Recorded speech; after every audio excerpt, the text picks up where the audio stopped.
So, Charlie, you were born on the first day of 1924. You have seen a century of history. Do you ever stop? Not only that, I lived in the aftermath of a previous century of history.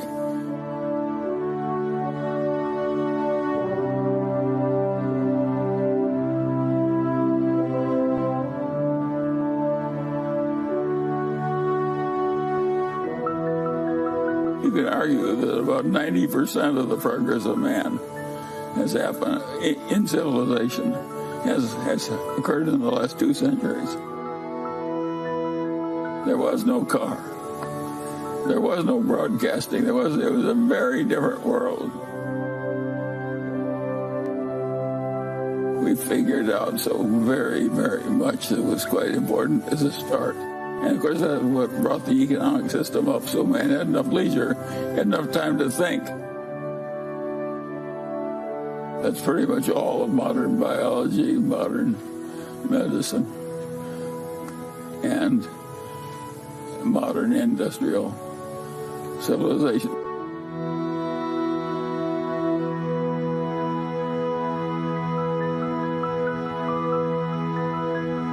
Just imagine what the world would be like.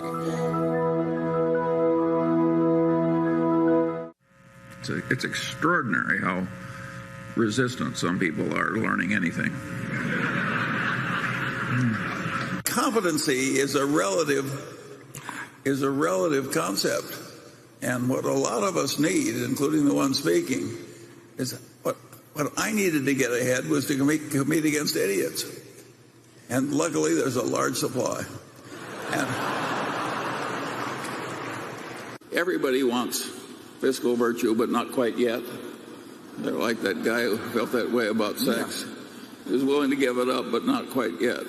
Yeah, I think you would understand any presentation using the word EBITDA if every time you saw that word, you just substituted the phrase bullshit earnings. I knew he'd do it sooner or later, folks.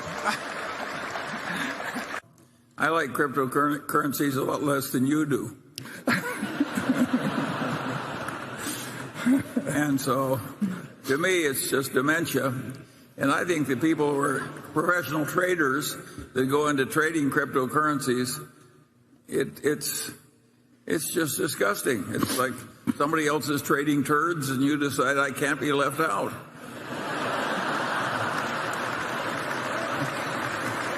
But those of you who are about to enter business school or who are there, I recommend you learn to do it our way, but at least until you're out of school, you have to pretend to do it their way. In accounting, you can do things like they do in Italy when they have trouble with the mail. You know, it piles up and irritates the postal employees. They just throw away a few carloads, and then everything flows smoothly thereafter.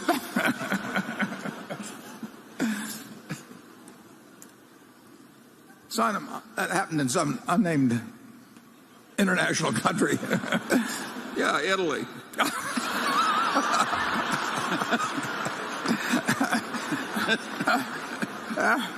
It's perfectly obvious, at least to me, that to say that derivative accounting in America is a sewer is an insult to sewage. People don't seem to get that point. You have any idea why, Charlie? Warren, if people weren't so often wrong, we wouldn't be so rich. Before Ben and Jerry, Oprah and Gail, or Sergey Brin and Larry Page, there was Warren Buffett and Charlie Munger. Born and raised in Omaha, Nebraska, both worked at Buffett's grandfather's grocery store, but their paths didn't cross until Buffett was 29 years old and Munger was 35. To understand the most successful couple in business, it's best to start at the beginning and how they first met. Well, want to tell a story? Go ahead. There was a doctor couple, very prominent in Omaha, and his name was Eddie Davis. Her name was Dorothy Davis, and it was Mrs. Davis that called me naturally. She did everything, and she said, "We've heard that you manage money, and we'd be kind of interested in listening to your story about how you do it, and what we might do with you. So I went over, and I talked to him, and I was all full of myself, and I couldn't talk fast enough about stocks in those days. and Dorothy Davis, very smart, and she listened to every word. And the doctor was kind of over in the corner spinning a yo-yo or something, and I didn't pay much attention. And the wife looked over at the doctor, and he said, I'm going to give him $100,000. And I was managing about $500,000 at the time, so it was a big deal. And in a very nice way, I said, Dr. Davis, I said, you really haven't paid much attention to what I've been saying. Everything. I kind of like to know why you're giving me this $100,000. I was much more modest than that, the way I edged into it. And Dr. Davis looked at me, and he said, well, he says you remind me of Charlie Munger. And I said, well, I don't know who Charlie Munger is, but I like him. And it sort of became their mission that sometime they wanted to get me and Charlie together. So Charlie, in 1959, his dad died, and he came back to Omaha. His mother lived there, and the Davises really got us together. And so they arranged a dinner. About 5 minutes into it, Charlie was sort of rolling on the floor laughing at his own jokes, which is exactly the same thing I did. So I'm not going to find anything out like this. And we just hit it off. Charlie, what did they first tell you about Warren? How did they describe him to you? Well, the Davises were like a second set of parents to me. There were two sets of three children. My father's best friend was Eddie Davis. My mother's best friend was Mrs. Davis. I lived in that house back and forth as though it were an alternate house of the Mungers. And Mrs. Davis gave me the honor of switching my legs when I misbehaved, just as if I were one of her own. You probably gave her plenty of cause. So anything the Davises asked me to do, I was going to do. What did you think of Warren when you first met him? We got along fine. Oh, well. Both of our wives thought, my God, another one. What I like about Warren is the irreverence. We don't have automatic reverence for the pompous heads of all civilization. Is that something that came with age, or you guys were born with that? We were kind of always the way. We were a little more extreme. I've learned to behave a little bit better. Charlie really hasn't learned to behave much better. But, I just knew instantly Charlie was the kind of guy that I was going to like him, and I was going to learn from. But it wasn't anything calculated decision or anything like that. It was natural, and we have had nothing but fun. I think part of the popularity of Berkshire Hathaway is that we look like people who've found a trick. It's not brilliance, it's just avoiding stupidity. And you say, but it's the same thing, just stated differently. Well, maybe it's the same thing, just stated differently, but you understand it better if you go at it the way we do.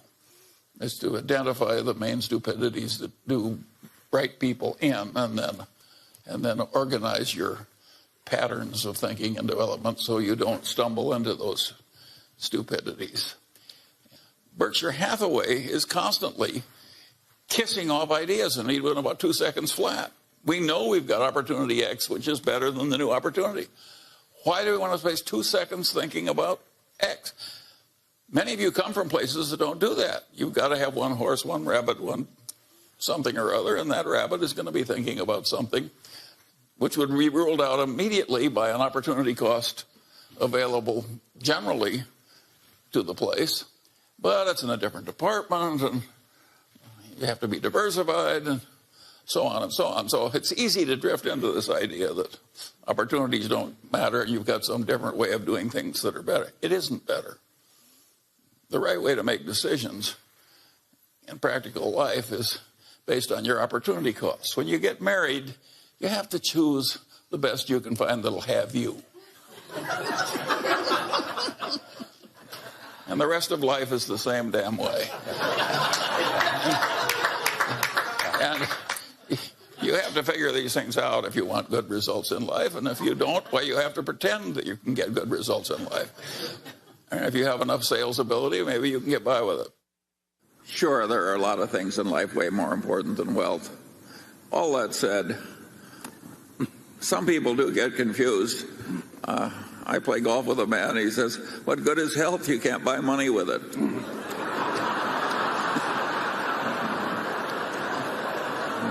If I can be optimistic when I'm nearly dead, surely the rest of you can handle a little inflation.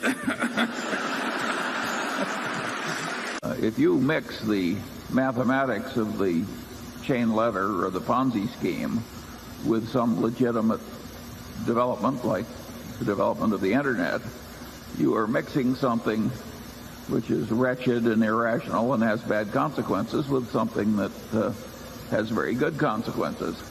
But you know, if you mix raisins with turds, they're still turds.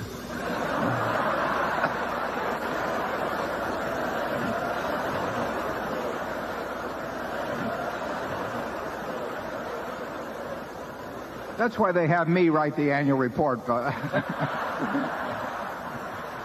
I would rather throw a viper down my shirt front than hire a compensation consultant.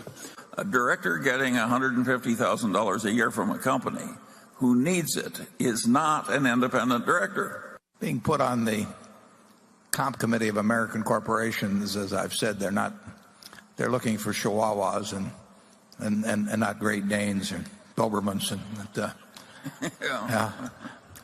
And I hope I'm not insulting any of my friends that are on comp committees.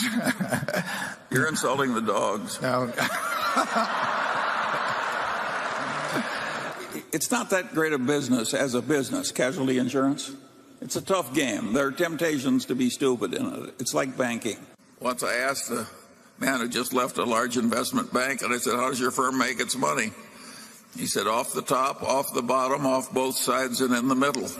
The general system for money management requires people to pretend that they can do something that they can't do, and to pretend to like it when they really don't. And I think that's a terrible way to spend your life, but it's very well paid. Charlie, I don't know why I'm giving you another shot, but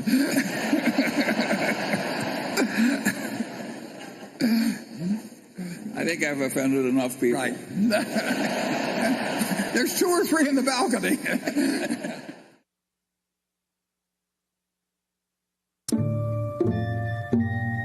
We were mental partners right from the moment we met. I want to know, going back 50 years, what it was like when you first met Warren. Well, I thought he was a prodigy. And I got a lot of criticism. My wife said, "Why are you paying such enormous respect to that young man with a crew cut who won't eat vegetables?" He's ungodly smart. He's got a much broader intellect than I do. And he's magnificent at being able to condense important ideas into just a very few words. If you're not interested in the economic scene right now, you're mentally dead. Charlie has no tact. All right, let's talk a little bit about bankers. Charlie on Friday compared them to heroin addicts. Yeah, well, that's colorful, Charlie, but I would not have chosen that. I once wrote of him that when they handed out humility, he didn't get his fair share. The ideal way to run a headquarters is to have one man, preferably over 80, sitting in an office by himself. Anything else is pure frippery. He's always honest in what he tells me, so I listen to him. We never had an argument. We just kind of roll with it easily. Suppose Warren doesn't want to do something that I would have done. And suppose that happens 4 times over 40 years or something. What the hell difference does it make to me? Net, the record is working out fine.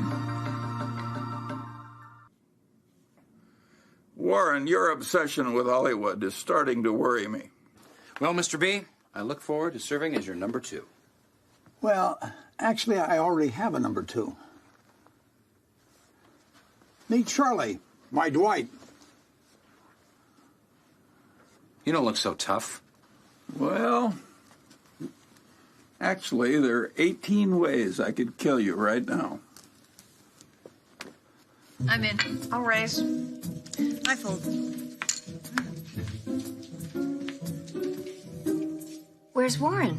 Well, unfortunately, I wasn't Warren's type. Oh, well, who needs a billionaire anyway? right? Oh, I got myself a billionaire. It's just not Warren. Come in, sweetie. Hi, girls. This is Charlie. Hi, Charlie. You come here and sit right down, and I will grab us a couple of beers.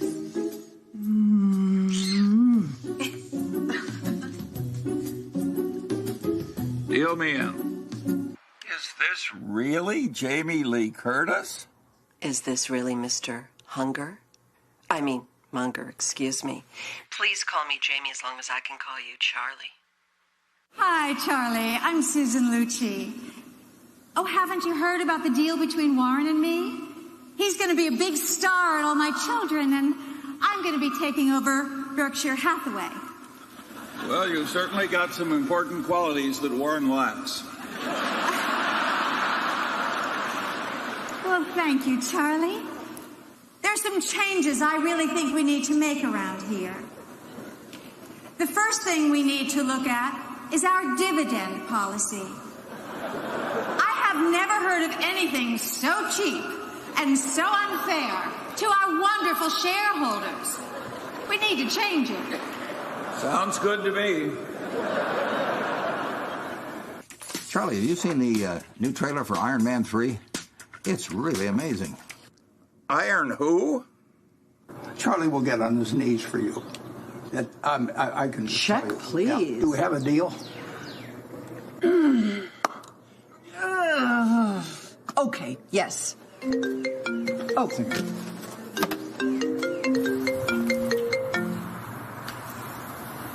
Charlie, it's a bad time. I'm right at the Oh, is that Charlie? Oh, give me the phone. Give me the phone. Give me the phone. Charlie, it's Jamie. Oh, it's so great talking to you, too. 1, 2, 3. Heisenberg. Jesse. All right. I'm going to call my partner and have him draw up the papers. Wait a minute. Did you just put that piece of brittle back in the batch? That's right there. Contaminated the whole thing.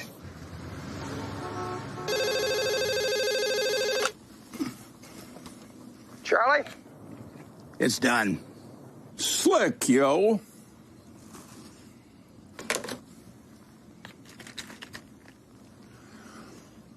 Brittle, bitches.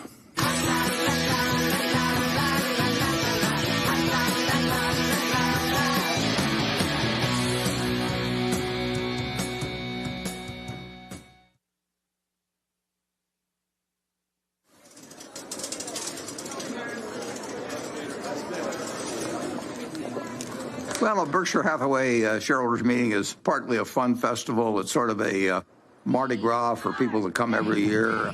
It's a chance for us to have a lot of fun and meet the people that have entrusted us with their money. Well, we used to have just 30 people in a cafeteria, and now we have this huge public spectacle. Celebration is part of making a group of people work well together. It's a celebration.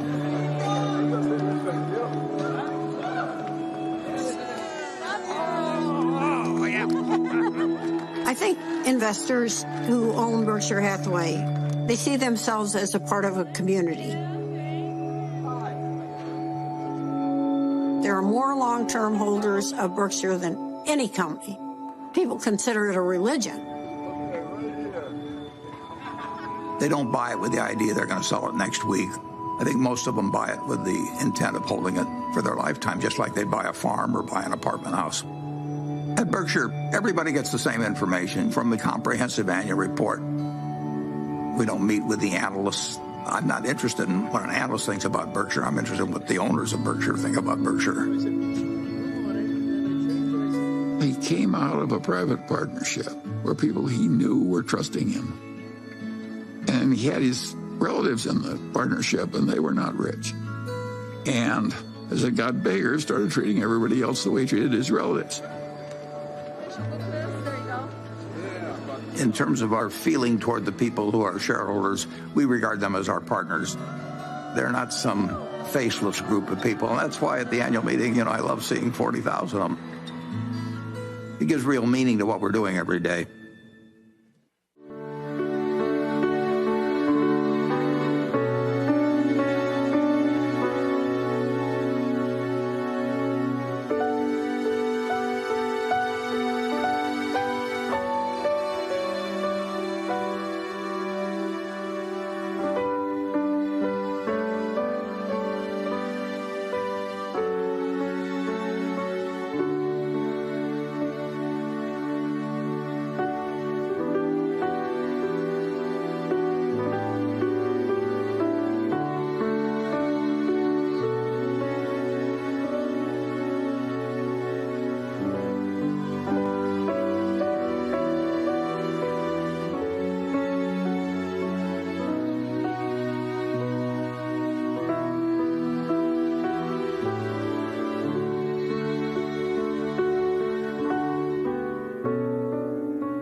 Warren Buffett.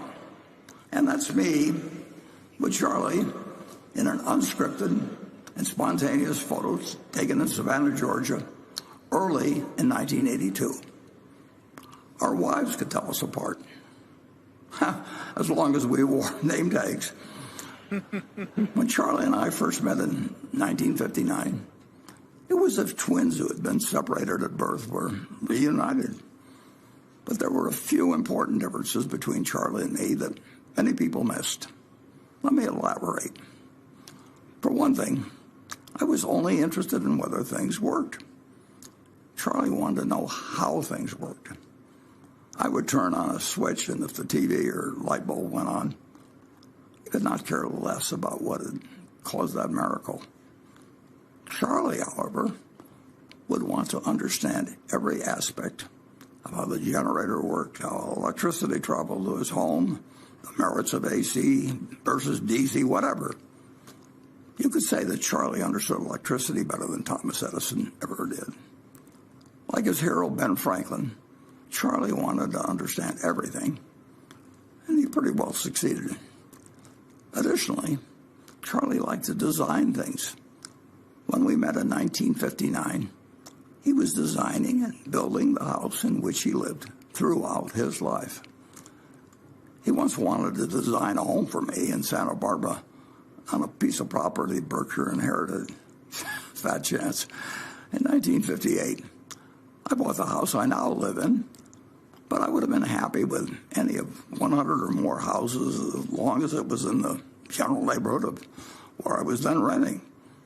Of course, I wanted my wife to like it, and I wanted to have room for 4 or 5 kids. But what it looked like inside, outside, was irrelevant. The difference, of course, was of supreme importance to Berkshire. Charlie's architectural thoughts led to the Berkshire Hathaway of today. Some of you may be surprised that Charlie first became a director of Berkshire in 1978. Through a small partnership, I had bought control of Berkshire early in 1965. Charlie then didn't have a penny invested in Berkshire, but he immediately told me my purchase was just plain dumb, which it was. Charlie then did for me what needed to be done to correct my error, and over time, we worked together to achieve his vision. Charlie, in effect, became the architect of today's Berkshire. The architect is the person who dreams of, then designs, then finally supervises the construction of great structures. The carpenters and the roofers, that's me, are needed, but the architect is the genius who provides the blueprint. Berkshire has become a great company with a unique group of owners. The directors of Berkshire are the trustees of the structure Charlie designed that lives beyond his lifetime and will live far beyond mine. I'm now going to introduce these directors and give you a short first quarter report and the outlook for the company. After that, we will take your questions. Please turn up the lights, and I hope you'll join me in applauding 찰리멍거, the architect of Berkshire.